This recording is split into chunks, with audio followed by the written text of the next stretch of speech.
So then, we are back with more understandings from the Renewed Covenant, from the Aramaic English translation of the Word. This translation comes from the original manuscripts of the prophets of Israel, from the prophets of Yahweh, giving us then the understanding of the time of the end, and its relation with then the timing and prophecy. So the understanding starts then with Yirmiyahu, the 61st chapter. The Messiah, obviously, he did not make a prophecy out of himself. It's very important, reminding those who are then understanding the life of the Messiah. He did not come to come up with his own prophecies. He came to complete. So when he was then placed in the earth and he was then completing the spring feast, he did not go about going around trying to portray himself as a person then inventing prophecies. He came to complete what his prophets prior of his time then prophesied. So the Messiah was then first obviously completing the spring feast found in Leviticus, the 23rd chapter, from the first verse to the 21st verse. That's the actual substance of the feast. Shaul the Shaliach later in Hebrews 10 said, then in the Torah we find the shadow prophetic events to come from the substance. But then we focus on the events. So then we find ourselves in a journey of then discovering what the Messiah has told.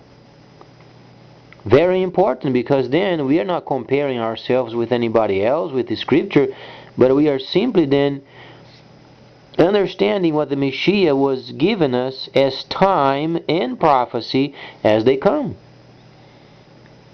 And for any person beyond this point, they can point the person to the holy city located in Africa. Go over there because there is a holy city going to be built, and then you wait for the people of Yahweh to come out, and then you can get ministry from.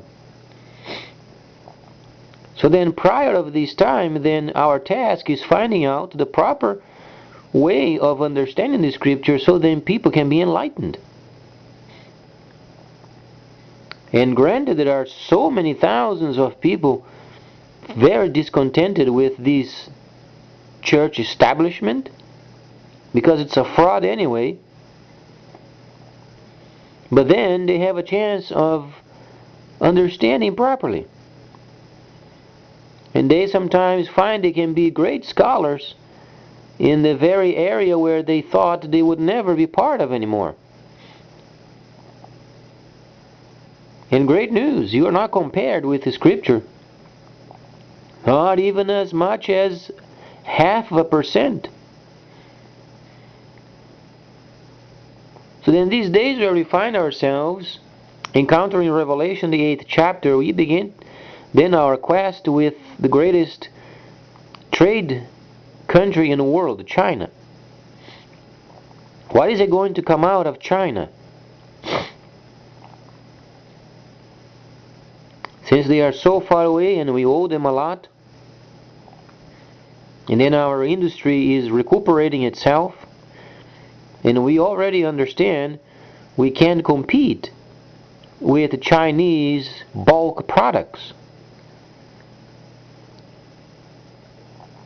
So then obviously what is left for us is then investing in new technologies.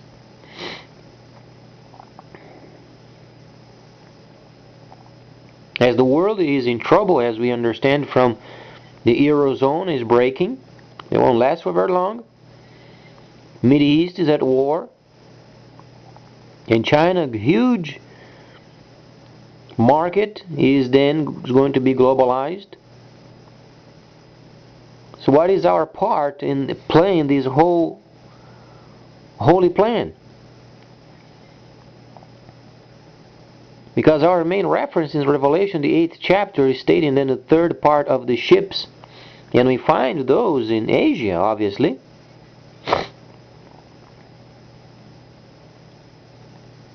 And then 10 chapters later, when you find then every nation doing trade with China, what do you conclude? So our nearing from number to number is not via then 10 chapters. It's related with a layer of understanding. So the first section of it in Revelation 8, you find then China being the leader of the world's market.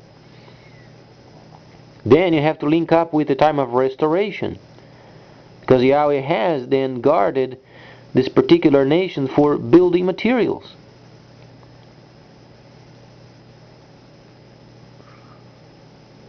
Then you find the leadership later, every country of the world, every kingdom, doing trade with China. Why do you think would it be so easy to do so? Because of the computer.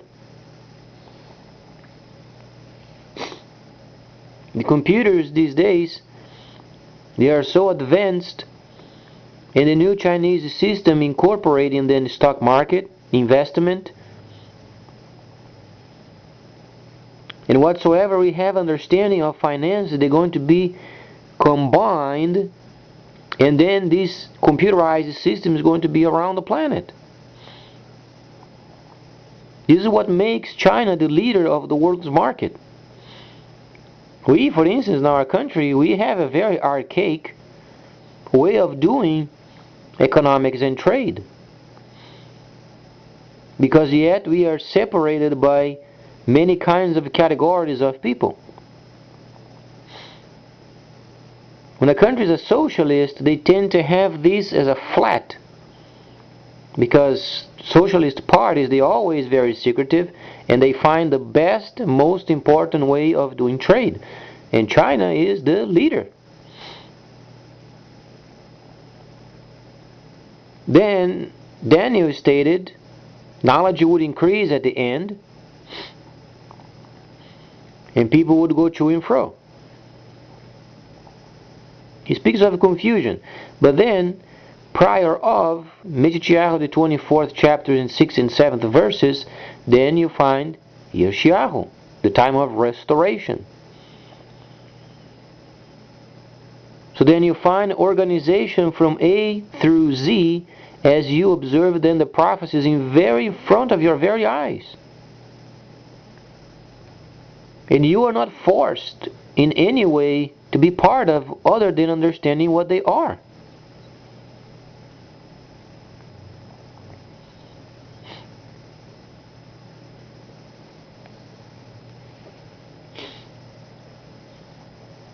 Please stay tuned, much more coming up.